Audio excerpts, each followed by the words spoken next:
প্রিয় নন্দননগরবাসী ও দূর দূরান্ত থেকে যারা কাস্টমার, তাদেরকে আমি আমার দিক থেকে প্রতিবাদ করার চেষ্টা করতেছি যে নন্দননগর বাজারের সাথে যে ফাস্টফুডটা, সেই দোকানের মধ্যে যে আপনার সমস্যার সাথে বিড়ির টুকরো পাওয়া গেছে, সেই বিড়ির টুকরোটা কিভাবে পড়লো আর এটা এর মধ্যে পড়বে বা কেন, সেই বিষয় নিয়ে আপনাদেরকে হুঁশিয়ারি করতেছি যে আপনারা আগামী দিন সেই ফাস্টফুডের দোকানে কিছু খাওয়া দাওয়া করবেন না, কোনো টিফিন কোনো কিছু প্রয়োজন নাই, আর দেখে খাবেন। আর প্রথমত আমি ওনার দোকানে যখন আমি যাইতাম, সেই সময় আমি আমার মনের মধ্যে একটা সন্দেহ ঢুকছে যে ওনার হাতে যে স্পিড, সেই স্পিড দেখে আমি বুঝতে পারছি যে কোনো একটা কিছু ঘটতে যাইতেছে যে আগামী দিন বা বর্তমান।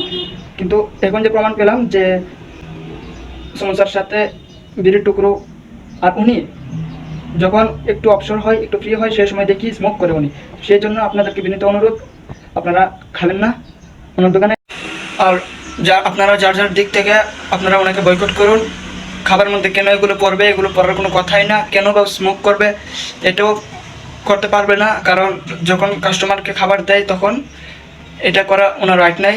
আর আপনারা কঠোর হুঁশিয়ারি হন, যে কোনো একটা দিক বা যে কোনো একটা ধারা থেকে ওনাকে প্রশ্ন করা হোক যে এটা কেন হলো। এটা তো পুরো জাতি গাইবার, এটা তো কোনো ধরনের কথা না, তাই না?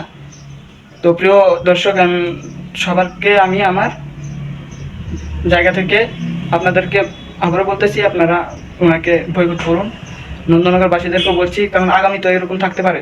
ফাস্টফুড সবারই খাওয়ার ইচ্ছা, সবাই ফাস্টফুডে একটু অন্তর্ভুক্ত, কিন্তু উনি ওনার যে কাণ্ডগুলো করছে সেগুলো তো ঠিক না।